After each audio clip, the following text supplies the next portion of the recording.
Hoy, para comenzar nuestra enseñanza, predicación, lo que la palabra de Dios tiene para nosotros, me gustaría hablaros de un concepto que quizás desconocéis algunos y otros quizás pues sí tengan más conciencia de ello. No quiero traer ningún tipo de doctrina extraña, Dios nos libre de esas cosas, pero quiero hablaros de una dieta. La dieta paleolítica. Algunos se le han abierto los oídos y han dicho, esto es lo que yo necesito. Otros han dicho, ¿de qué está hablando el pastor? Es simplemente una anécdota que nos va a ayudar a entender lo que vamos a estudiar en esta mañana. La dieta paleolítica se trata de un estilo de vida basado en la alimentación de nuestros ancestros, dicen. ¿En qué consiste? Consiste en consumir carnes magras y de caza, mariscos, huevos, fruta, frutos secos y semillas, evitando los lácteos y los cereales. Hermanos, yo tengo que confesar que no sabía nada, absolutamente nada de esta dieta hasta esta semana, cuando un jugador del Atlético de Madrid y la selección española llamado Marcos Llorente habló acerca de ella. Me impresionó y le presté atención desde el principio. Este hombre cree tanto en esta dieta que la considera fundamental para su salud y para su rendimiento deportivo. De hecho, dijo que posee restaurantes en los cuales solo hay este tipo de dieta, este tipo de carta en el menú. Este hombre también cree que en casa hay que utilizar mejor luces rojas, pues gracias a ellas se recupera físicamente y controla mejor los ritmos circadianos. O sea, su cuerpo funciona mejor como un reloj si hay luz roja en casa que si no la hay. A esto hay que añadir que este hombre no usa protección solar ni en verano, estando en la playa. Sale temprano a pasear sin camiseta en cualquier época del año. Dice que el frío ayuda. Come solo de día. Esto quiere decir que solo come cuando hay luz solar. Y dice el periodista, ¿y si la luz se acaba a las 5? Dice, ceno a las 4:30. Usa gafas de cristal de color amarillo dentro de casa para reducir la exposición a la luz azul, pues eso mejora el descanso, luz azul de los dispositivos principalmente, y jamás usa gafas de sol. Dice que el sol tiene que recibir los rayos, el ojo tiene que recibir los rayos de sol. Estas son algunas de las prácticas de este hombre, un hombre influyente. Es un jugador de fútbol, muchos le siguen, muchos creen como él. Hermanos, este hombre solo hace lo que cree. Ya está. Este hombre solo practica en su vida lo que él cree. Si él cree en esto, lo lleva a la práctica. De eso hablamos hoy. Hacemos lo que creemos. Pero si nos equivocamos, si creemos algo que está mal, inevitablemente eso va a producir que nuestro actuar sea también erróneo. Y eso es lo que Pablo va a intentar corregir en algunos de los corintios. Así que yo os invito a que si tenéis Biblia, la abráis. Si tenéis dispositivo, poneros vuestras gafas amarillas. Si tenéis Biblias, la abráis por el capítulo 15 de Primera de Corintios. Ya estamos llegando al final de Corintios. Vamos a comenzar en el versículo 12. Ahí lo dejamos la semana pasada. El tema está en la misma línea de lo que vimos, pero veréis que tiene un enfoque diferente estas palabras. Dice Pablo en 1 Corintios 15, 12. Ahora bien, si se predica que Cristo ha resucitado de entre los muertos, eso es lo que ocurría en la iglesia, se estaba predicando que Jesús venció la muerte, que resucitó al tercer día, ¿cómo dicen algunos entre vosotros que no hay resurrección de los muertos? Y si no hay resurrección de muertos, entonces ni siquiera Cristo ha resucitado. Y si Cristo no ha resucitado, vana es entonces nuestra predicación y vana también vuestra fe. Aún más, somos hallados testigos falsos de Dios, porque hemos testificado contra Dios que Él resucitó a Cristo, a quien no resucitó, si en verdad, como algunos dicen, los muertos no resucitan. Pero si los muertos no resucitan, como algunos de vosotros dicen, entonces ni siquiera Cristo ha resucitado. Y si Cristo no ha resucitado, vuestra fe es falsa. Todavía estáis en vuestros pecados. Entonces también los que han dormido en Cristo han perecido. Si hemos esperado en Cristo para esta vida solamente, somos de todos los hombres los más dignos de lástima. Pedimos la bendición del Señor y que Él nos muestre lo que su palabra quiere decir en esta mañana. Padre, queremos una vez más someternos a tu dirección. Nosotros hemos confesado que tú eres el Rey. No hay otro como tú. Tú eres el soberano, el que está sentado en el trono, el que maneja los designios de la humanidad, la historia. Señor, por eso nos postramos delante de ti y nos sometemos a la autoridad de tu palabra. Y te pedimos que ella nos instruya, nos enseñe, que sea tu voz la que corrija quizás nuestras actuaciones y la que nos transforme en la mente. Padre, inspíranos, háblanos por tu Espíritu Santo, interven con poder. Te lo ruego en el nombre de Jesús. Amén. Hermanos, la semana pasada vimos cómo la Biblia, la palabra de Dios, en 1 Corintios 15, del 1 al 11, declara que el Evangelio de Jesucristo, donde la resurrección es un punto importantísimo, declara que el Evangelio de Jesucristo es el fundamento de nuestra fe. Eso vimos la semana pasada. El Evangelio de Jesucristo es el cimiento, el fundamento de nuestra fe. Pues bien, hoy veremos que no solo es el fundamento de nuestra fe, sino que también es el fundamento de nuestra fe y conducta. Nuestra fe y de nuestra conducta. ¿Qué quiero decir? El Evangelio debe inspirar nuestro modo de vida. El Evangelio debe marcar lo que hacemos. El Evangelio debe determinar nuestro comportamiento. Lamentablemente, dice este versículo 12 con el cual hemos empezado, lamentablemente entre los corintios algunos vivían una vida moldeada, dirigida por una errónea creencia acerca de la resurrección del cuerpo. Como creían algo falso, así vivían. Su idea de que el cuerpo no contaba, no sirve, pues no resucita, les llevó a vivir una vida inmoral como la que estaban viviendo. Pero lamentablemente esto no es algo que ocurría solo con los griegos de Corinto. Ocurría con todos los griegos que empezaban a conocer al Señor Jesucristo. Por eso leemos que lo mismo le pasó a los creyentes griegos de Pérgamo, a los cuales el propio Señor Jesucristo les escribe en Apocalipsis capítulo 2, versículo 14, estas palabras. A los cristianos griegos de Pérgamo, Jesús le dice: tengo unas pocas cosas contra ti, porque tienes ahí, en la congregación, en la iglesia, a los que mantienen la doctrina de Balaam, que enseñaba a Balac a poner tropiezo ante los hijos de Israel, a comer cosas sacrificadas a los ídolos y a cometer actos inmorales. Estáis enseñando algo erróneo y eso está provocando que la iglesia cometa actos erróneos. Pero no solamente le pasaba a los corintios, a los de Pérgamo, sino que en el propio capítulo 2 de Apocalipsis vemos que era algo que le ocurría a los cristianos griegos de Tiatira. Apocalipsis capítulo 2, versículo 20, Jesús le dice a la iglesia de Tiatira: tengo esto contra ti, que toleras a esa mujer Jezabel, que se dice ser profetisa y enseña malas enseñanzas y seduce por esas malas enseñanzas a mis siervos a que cometan actos inmorales y coman cosas sacrificadas a los ídolos. Otra vez, hermanos, mala enseñanza aceptada da como resultado mala vida. Si lo que creemos es erróneo, nuestro comportamiento también lo será. Porque malas enseñanzas, y como va a decir Pablo más adelante, y malas compañías es lo que estaban corrompiendo a la iglesia de Corinto. De hecho, Pablo le dice a Timoteo, en 2 de Timoteo capítulo 2, versículos 16 en adelante, lo siguiente. Le dice: Timoteo, tú evita las palabrerías vacías y profanas. No busques este tipo de enseñanzas, porque los dados a ellas, dice, conducirán más y más a la impiedad. ¿Y cómo son? Y su palabra se extenderá como gangrena.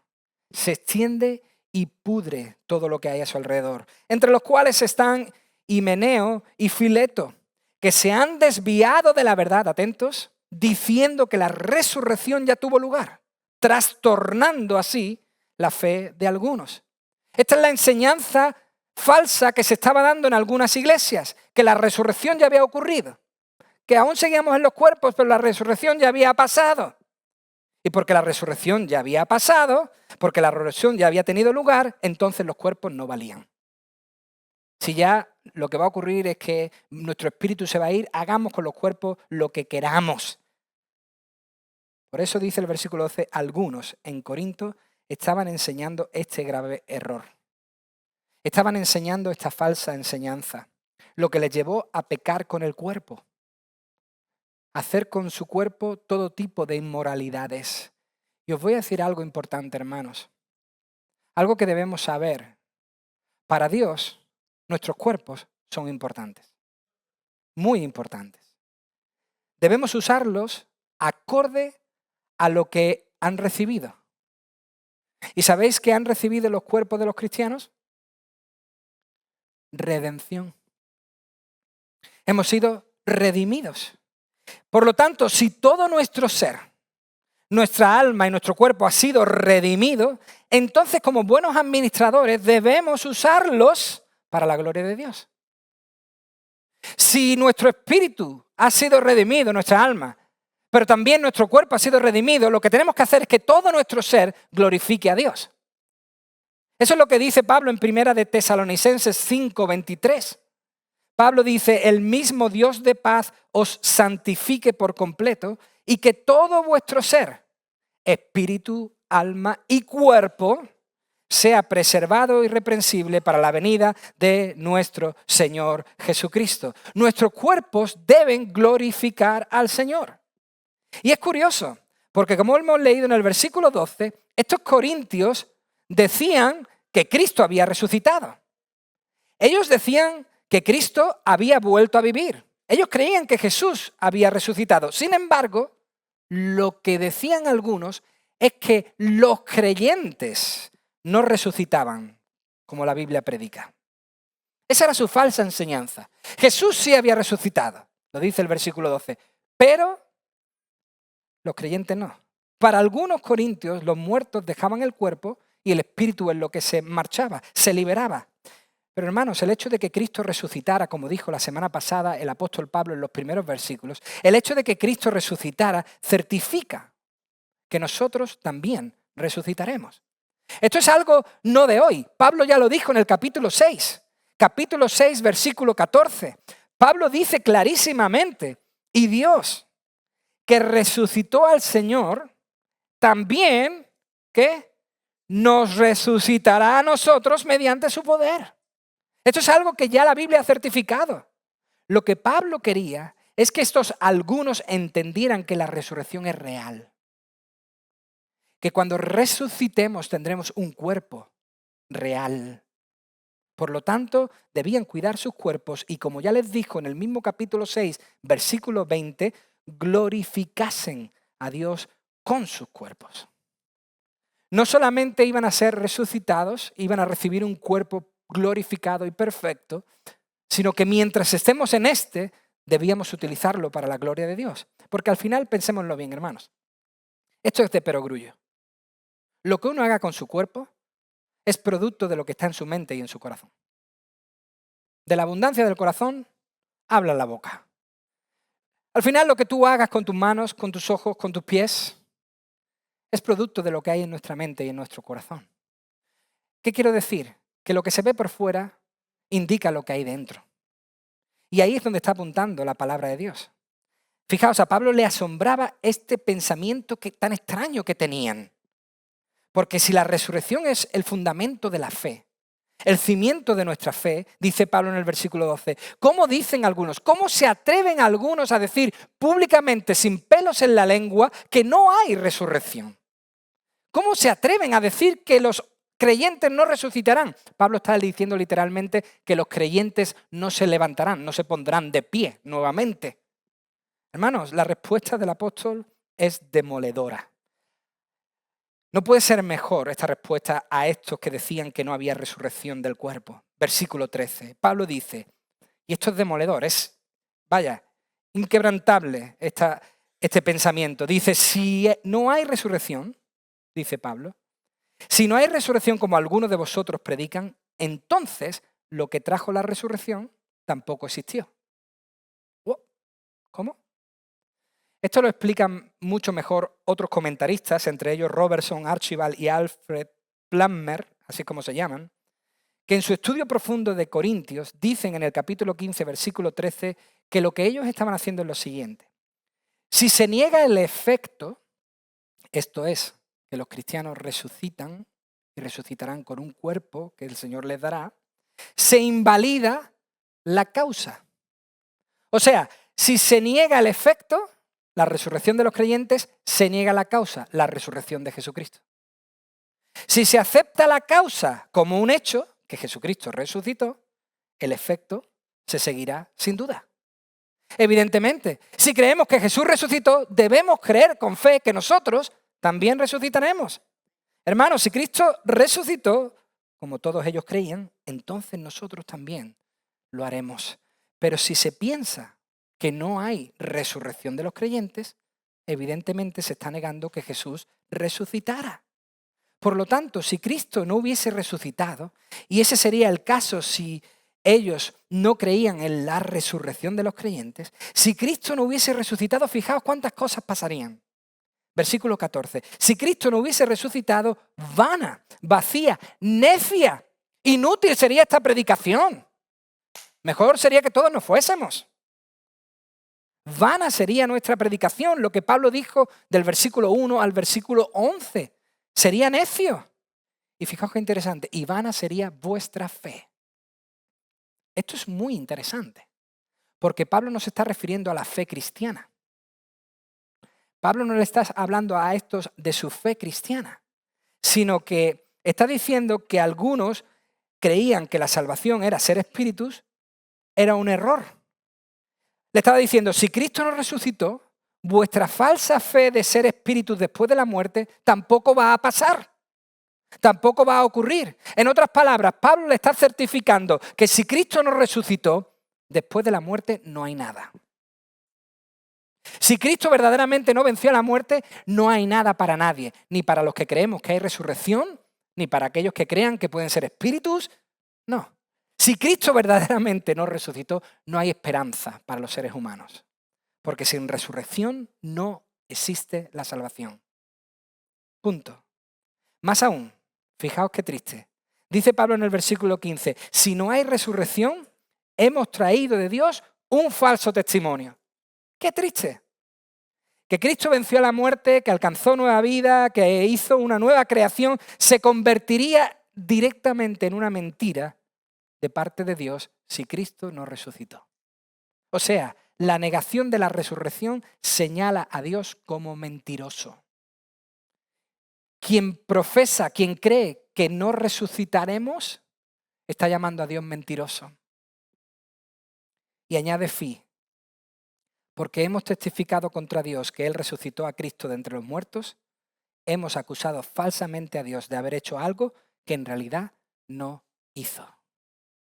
Cuando decimos que no resucitamos, estamos diciendo que Dios mintió al decir que Él levantó a Cristo de los muertos. Y ese es un error muy grave. Y lo peor de todo, versículo 17, si no hay resurrección, el castigo no ha sido quitado de nuestros hombros, como promete Dios en Isaías capítulo 53. Si no hay resurrección, todavía estamos bajo las consecuencias del castigo. ¿Qué quiero decir? Que si no existiese la resurrección, todavía estamos condenados a muerte. N.T. Wright, en su libro La resurrección del Hijo de Dios, página 332, dice lo siguiente, me parece muy interesante para añadir a este punto. Él dice, lo crucial no es que los corintios crean tonterías sobre la resurrección y sobre Jesús. Ese no es el punto al que Pablo quiere llegar. Pablo no quiere llegar a decir, hey, vosotros estáis perturbados, estáis creyendo... No, ahí no quiere ir. Eso no es lo importante. Lo importante y a donde Pablo quiere llegar en este versículo 17 es que la nueva era en la que los pecados quedan aún atrás, si Cristo no ha resucitado, no habría comenzado.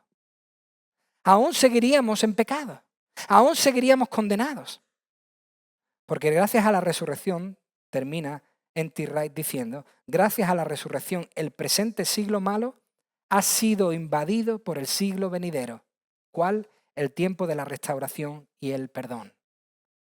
Si Cristo no hubiese resucitado, todavía estaríamos condenados, pero porque Cristo ha resucitado, hoy hay perdón, hoy hay restauración, hoy hay posibilidad de salvación. Hermanos, la resurrección es importantísima, pues certifica el perdón.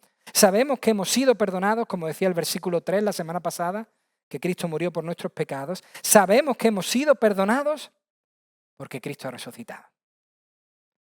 Por eso yo sé que he sido perdonado. Pero si Dios no lo hubiese resucitado, si verdaderamente Dios no lo hubiese levantado de los muertos, no habría razón para creer que nuestros pecados han sido perdonados. Qué triste. Estaríamos condenados. Ahora bien, ninguna condenación hay para los que creen en Cristo Jesús. El que cree no es condenado, mas el que no cree ya es condenado. Nosotros vivimos sin condenación alguna. Y gracias a que hemos sido perdonados, hermanos. Esto es un fundamento de la sociedad. Gracias a que hemos sido perdonados, a que entendemos que pecar es algo malo, que pecar no es correcto, que pecar no agrada a Dios, gracias a eso es que el mundo donde vivimos es mejor. Es mucho mejor, ya que los hombres, por la obra de Cristo, pueden ser mejores. Podemos perdonar como hemos sido perdonados y eso nos hace una mejor sociedad. Y dice Pablo irónicamente, pobre de aquellos que murieron esperanzados en la resurrección que traería el Mesías. Pobre Abraham, pobre Moisés, pobre David, pobre Ruth, pobre Esther, pobres profetas. Todos murieron esperando la resurrección y al final la resurrección no ha ocurrido. Qué triste sería para ellos. Hermanos, el pasado y el presente de la vida cristiana, dice el Pablo en el versículo 19, sería necia, en vano. Tanto el pasado como el presente. Y a esto añade Fi algo súper interesante. Dice, si hemos creído en el futuro cuando no hay futuro, entonces somos los más dignos de lástima entre todos los seres humanos. Porque la pérdida del futuro significaría también la pérdida del pasado y del presente. En otras palabras, si hemos creído que hay futuro, pero no lo hay, nuestra vida no tiene sentido. Pero hay futuro. Porque, hermanos, todo lo que acabamos de ver es todo lo que pasaría si no hubiera resurrección. Dios hubiese mentido, Jesús no hubiese resucitado, seguiríamos en condenación y no habría esperanza para nosotros. Qué triste. Qué penoso es creer de esa forma. Todo eso pasaría si no hubiera resurrección. Ahora bien, ¿qué pasaría si hay resurrección? ¿Qué es lo que pasa si hay resurrección? Eso dice Pablo en los siguientes versículos. Versículo 20 dice, hey, vosotros pensáis que no hay resurrección, pero yo digo, mas ahora Cristo ha resucitado de entre los muertos, primicias de los que durmieron. Porque ya que la muerte entró por un hombre, también por un hombre vino la resurrección de los muertos. Porque así como en Adán todos mueren, también en Cristo todos serán vivificados. Pero cada uno en su debido orden. Cristo, el primero, las primicias. Luego los que son de Cristo, los creyentes, en su venida. Entonces vendrá el fin, cuando Él entregue el reino al Dios y Padre, después de que haya abolido todo dominio y toda autoridad y poder. Pues Cristo debe reinar hasta que haya puesto a todos sus enemigos debajo de sus pies. Y el último enemigo que será abolido es la muerte. Porque Dios ha puesto todo en sujeción bajo sus pies. Pero cuando dice que todas las cosas les están sujetas, es evidente que se exceptúa aquel que ha sometido a él todas las cosas. Y cuando todo haya sido sometido a él, entonces también el Hijo mismo se sujetará a aquel que sujetó a él todas las cosas, para que Dios sea todo en todos. De no ser así, ¿qué harán, esto es extraño, los que se bautizan por los muertos? Si de alguna manera los muertos resucitan, ¿por qué entonces se bautizan por ellos? Y también, ¿por qué estamos en peligro a toda hora? Os aseguro, hermanos, por la satisfacción que siento por vosotros en Cristo Jesús, nuestro Señor, que cada día estoy en peligro de muerte. Si por motivos humanos luché contra fieras en Éfeso, esto quiere decir que luchó contra aquellos que querían ponerles en un circo romano para que se lo comieran las fieras, ¿de qué aprovecha? ¿O de qué me aprovecha? Si los muertos no resucitan, como algunos dicen, comamos y bebamos, que mañana moriremos. No os dejéis engañar. Las malas compañías corrompen las buenas costumbres. Sed sobrios, como conviene, y dejad de pecar, porque algunos no tienen conocimiento de Dios. Para vergüenza vuestra, lo digo. Si Cristo no hubiese resucitado, la noticia no podría ser más triste. Pero todo lo dicho antes, todo lo que Pablo ha dicho desde el versículo 12 al versículo 19 queda totalmente superado por la realidad de que sí hay resurrección para los que confían en Cristo Jesús. ¿Por qué? Principalmente porque Cristo es las primicias. Esa es una razón, un motivo, una señal clara de que sí hay resurrección. ¿Por qué hay resurrección? Porque Cristo es las primicias. ¿Qué significa que Cristo sea las primicias? Muy sencillo, hermanos. ¿Qué son las primicias de un fruto? ¿Qué indican las primicias de un fruto? Que más fruto va a venir. Que más fruto va a llegar. Las primeras cosas que salen dentro de un árbol, los primeros frutos que salen, lo que están indicando es que más fruto va a llegar. Por lo tanto, lo que está diciendo Pablo es que después de la resurrección de Jesucristo, vendrán más. Vendrán otros. Su resurrección asegura que hay resurrección para los demás que crean en Él. Cristo, dice Pablo, fue el hombre perfecto. De hecho, la Biblia dice que Él es Emmanuel, Dios con nosotros, Dios hombre. A través del primero, dice el versículo 22, a través del primer hombre, Adán, entró el pecado original. ¿Y qué ocurrió? Que por ello todos los nacidos después compartimos la naturaleza pecaminosa de Adán, la cual lleva al castigo. Nosotros por naturaleza somos pecadores y el pecado lleva al castigo, a la muerte. Pero, dice la palabra de Dios, una gran noticia para todos nosotros. Pero al creer en el precioso evangelio de Jesucristo, al venir el Espíritu Santo a nuestro corazón y hacer una obra que nos convierte en nuevas criaturas, ahora dejamos de compartir la naturaleza de Adán y empezamos a compartir la naturaleza de Cristo. Y porque compartimos la naturaleza de Cristo, quien resucitó, nosotros también viviremos, resucitaremos. Amigos, oídme bien, no se muere por edad. No se muere por enfermedad. Se muere por pecado. Lo que trajo la enfermedad y lo que trajo la muerte fue el pecado. Mientras estemos en la naturaleza de Adán, sin Cristo, estamos muertos en nuestros delitos y pecados. Solo hay vida si estamos en Cristo.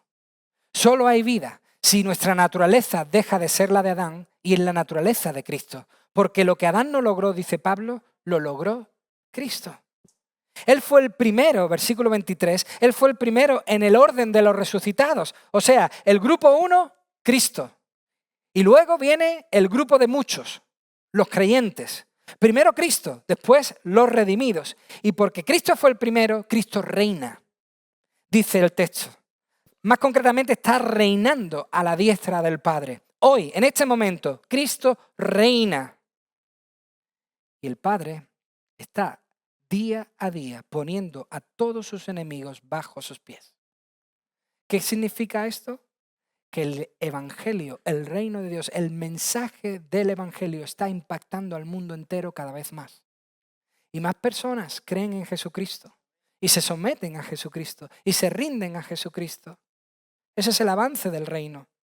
Pero el texto además dice que cuando Cristo vuelva, y Él ha prometido que volverá, lo hemos cantado, ¿verdad? Todos lo verán. Cristo dijo en Juan 14:13 que Él va a volver. Cuando Cristo vuelva, será porque el Padre ha abolido, terminado con todo dominio, toda autoridad y poder. Y entonces acabará con el último y definitivo enemigo, la muerte. En ese momento, Cristo acabará con el último y definitivo enemigo, que es la muerte. Dios Padre sujetará a Dios Hijo, Jesús, todas las cosas. Todo lo pondrá bajo sus pies. Eso prometió Dios en el Salmo 8, versículo 6. Todo lo pondrá bajo sus pies. Y una vez que eso ocurra, qué precioso, el Hijo, a quien el Padre ha sometido todas las cosas, el propio Hijo se someterá al Padre. La preciosa sumisión dentro de la Trinidad. Y entonces Dios será todo en todos. ¿Qué significa esto? Que Dios reinará sobre todo. Absolutamente. Como dice el comentarista Fi, la voluntad del único y solo Dios será suprema en cada lugar y en cada forma. Como oró el Señor Jesucristo en el Padre Nuestro, ¿verdad? Mateo 6:10, venga a tu reino, hágase tu voluntad, así en la tierra como en el cielo. Hoy eso está ocurriendo. Muchas más personas se someten a su voluntad, pero llegará un momento donde eso sea pleno y definitivo. Y todos harán su voluntad, porque Él reinará. Lo más relevante, hermanos, no son estas indicaciones de lo que va a ocurrir en el futuro. Lo más relevante de estas palabras son el presente. Lo más importante, lo verdaderamente importante para ti es si tú estás hoy bajo los pies de Cristo. Eso es lo más relevante que lanza el texto. Lo más importante es si tú hoy, en este instante, tienes tu vida sometida al señorío de Cristo. Porque llegará un día donde todos se someterán a Cristo. Quieran o no quieran, todo ojo le verá y todos se someterán. Pero lo importante no es lo que tú decidas en ese momento, es lo que decidas hoy, en este instante, en este momento. Pablo termina con el punto que quiere transmitir. Pablo termina con lo que verdaderamente quiere decirle a los corintios y la palabra de Dios quiere decirnos a nosotros.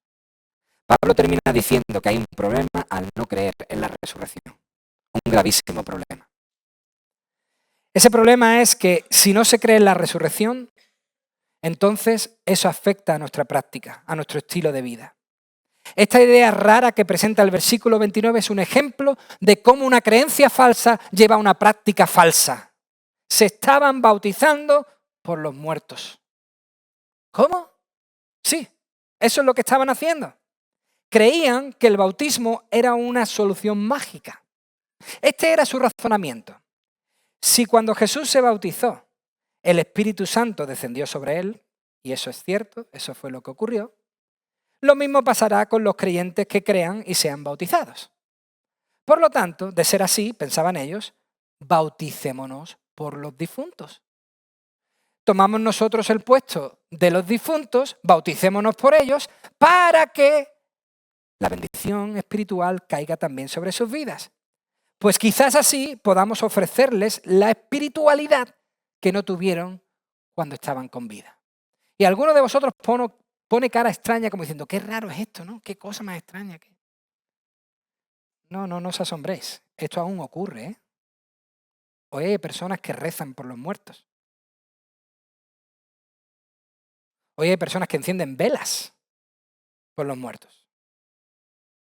Esto no es una enseñanza extraña. Lo es, por una parte, pero no es tan extraña porque hay cosas que aún continúan, hermanos. Pero Pablo dice, qué raro vuestro pensamiento. No creéis en la resurrección, pero os bautizáis por los muertos para ver si resucitan. Eso es extraño. Pero esto no era lo único malo que hacían. Hay otra cosa muy triste, y es que no vivían pensando en el futuro, vivían solo pensando en el presente. No tenían confianza, no tenían esperanza en el futuro, como le pasó al pueblo de Dios en tiempos del profeta Isaías. El pueblo de Dios en ese tiempo estaba siendo cercado por los asirios, a punto de ser aniquilado por los asirios, y Dios extiende sus brazos y dice, confiad en mí, Arrepentíos, venid a mí, buscadme a mí, yo os puedo ayudar, yo os puedo salvar, yo os puedo sacar de esta situación como lo he hecho en muchísimas otras ocasiones. Venid a mí. Y el pueblo se resiste y no acude a Dios. Por eso el Señor dice en Isaías 22:13, os he extendido la mano, os he querido sacar, os he querido rescatar, sin embargo, hay gozo y alegría. Entre vosotros hay matanza de bueyes y degüello de ovejas, barbacoas por todos lados, comiendo carne y bebiendo vino. Y dicen, comamos y bebamos, que mañana moriremos. El pueblo que estaba a punto de ser aniquilado por los asirios dice, bueno, lo que nos quede de vida lo vamos a aprovechar. Aquí vamos a comer, vamos a beber, porque sabemos que no hay futuro para nosotros, no hay esperanza para nosotros. Y Dios diciendo, soy vuestra esperanza, soy vuestra ayuda, soy vuestro sustentador, soy vuestro libertador, venid a mí. Y ellos diciendo, no hay esperanza. No. Comamos, bebamos, que mañana moriremos. Así pensaban algunos corintios, en malas compañías. Y el refrán de la época, estas palabras no son de ningún versículo de la Biblia, es un refrán de la época compuesto por el poeta griego Menandro, decía claramente, versículo 33, las malas compañías corrompen las buenas costumbres. Hermanos, eso pasaba en Corinto, eso pasaba en Pérgamo, eso pasaba en Tiatira. Las malas compañías, las malas enseñanzas, las malas direcciones estaban llevando a malos comportamientos. Pasaba en Corinto, pasaba en Pérgamo, pasaba en Tiatira, pasará también entre nosotros. ¿Ocurrirá así entre nosotros?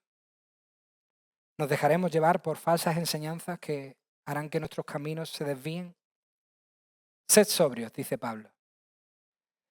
Y con sed sobrios Pablo se estaba refiriendo a uno de sus graves pecados, el beber sin control. Bebían y bebían, nunca estaban sobrios, siempre estaban ebrios. Y lo hacían en malas compañías y en malos lugares. Y eso les llevó a la inmoralidad, ya lo sabemos, ya lo hemos estudiado. Estaban pecando. Y Pablo dice, dejad de hacer lo que ahora hacéis. En otras palabras, copiando al propio Señor Jesucristo, Pablo dijo, vete y no peques más. Dejad de pecar, porque su actitud era vergonzosa. Hermanos, las filosofías griegas y otro tipo de filosofía, de enseñanza, de pensamiento, cualquiera que sea contrario a las Escrituras, destruyen la necesidad de salvación. Nos hacen creer que no necesitamos salvación. Nos hacen pensar que lo que el pastor está predicando es absurdo. Yo no lo necesito. Yo estoy por encima.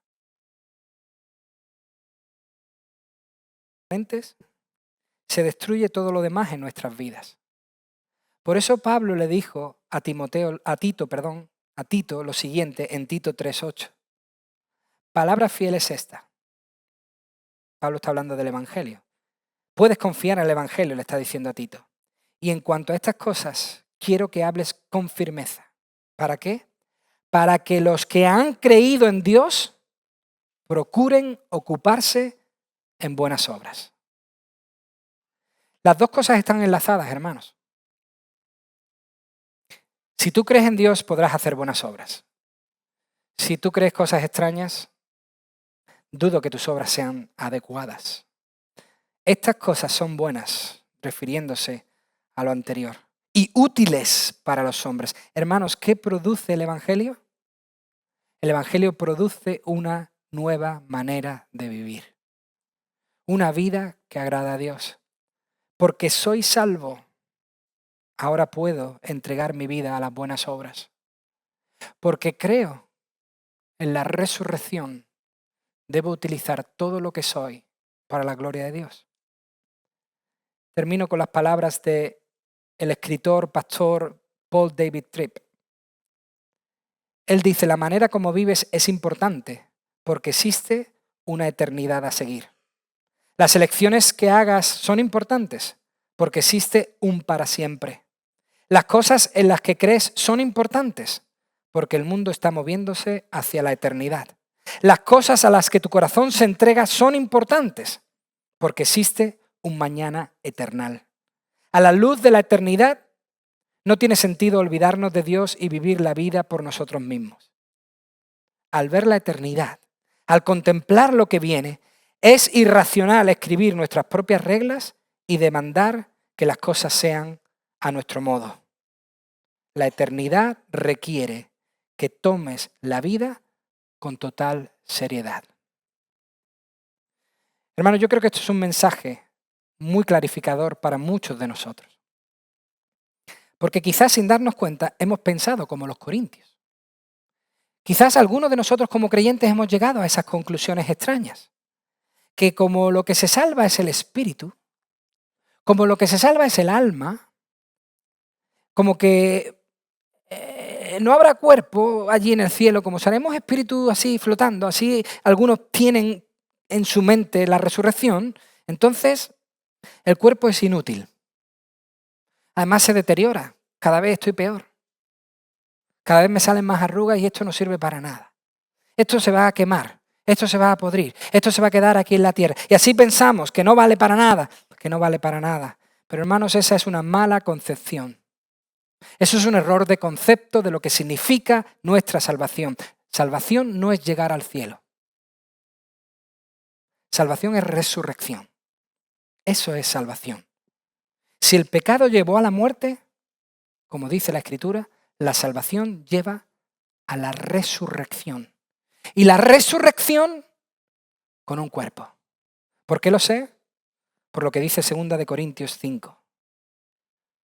Porque sabemos que si esta tienda terrenal, que es nuestra morada, es destruida, si morimos, nuestro cuerpo, tenemos de Dios un edificio, una casa no hecha por manos, eterna en los cielos. Pues en verdad, en esta morada, en este cuerpo, gemimos, anhelamos ser vestidos con nuestra habitación celestial. Y una vez vestidos, no seremos hallados desnudos, no habrá vergüenza. Hermanos, si en la eternidad tendremos un cuerpo, es porque para Dios los cuerpos son importantes. Él los ha creado. No hagamos con los nuestros como si no valiesen, como si se quedasen atrás. Nosotros creemos firmemente en la resurrección, pues Cristo ha resucitado. Estamos confiados que recibiremos un cuerpo glorificado, perfecto, como fue al principio en la creación. Pero mientras tanto, mientras eso llega, como buenos administradores de Dios, usemos para rendirle honor y gloria. Que ninguna enseñanza equivocada nos desvíe de la verdad, pues entonces empezaremos a practicar aquello que no es verdad. Que el Señor nos ayude, hermanos, que el Señor nos lleve, que nos dé la capacidad de poder cumplir con esta su palabra. Padre, gracias, infinitas gracias por tu instrucción, por tu motivación. Muchas gracias porque tú creaste todo perfecto. Es verdad, Señor, que nuestro cuerpo está corrompido por el pecado, pero tú lo has redimido, lo has salvado, Señor, y yo te doy gracias. Gracias, Jesús, porque tú también entregaste tu cuerpo.